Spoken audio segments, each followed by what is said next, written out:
Inaasahang maapektuhan ang halos kalahating porsyento ng mga trabaho sa buong mundo sa paglago ng global artificial intelligence sa market. Habang nag-aambag sa pag-unlad ng mga ekonomiya ang AI, may banta naman ang teknolohiyang ito sa oportunidad sa trabaho ng ilang mga tao.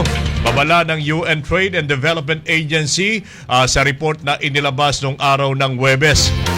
Partikular na ibinabala sa report na AI could impact 40% of jobs worldwide, offering productivity gains but also raising concerns about automation and job displacement.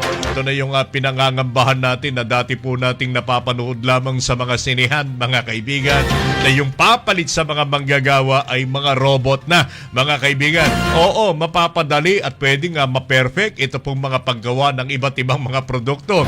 Pero ang nakakatakot dyan, mga kaibigan, mawawala naman trabaho ng ang tao.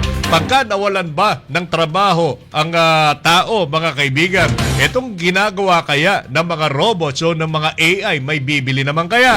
Kasi nga, wala nang kita yung mga tao Kaya kahit na gumawa ka pa ng gumawa ng produkto na gawa ng AI, ay maiimbak lang kasi nga walang trabaho ang tao bagkus maghihirap ang ating buong mundo.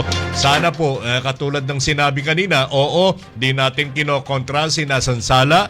Ito nga paglaganap ng AI, makatutulong yan. Pero dapat, yung AI dapat nakafocus pa rin dito po sa pagtulong sa ating mga sa ating mga kababayan. Human focus dapat ang pag-develop ng AI. Dapat matawagan ng pansin ang lahat ng mga kumpanya na gumagawa nito, mga kaibigan.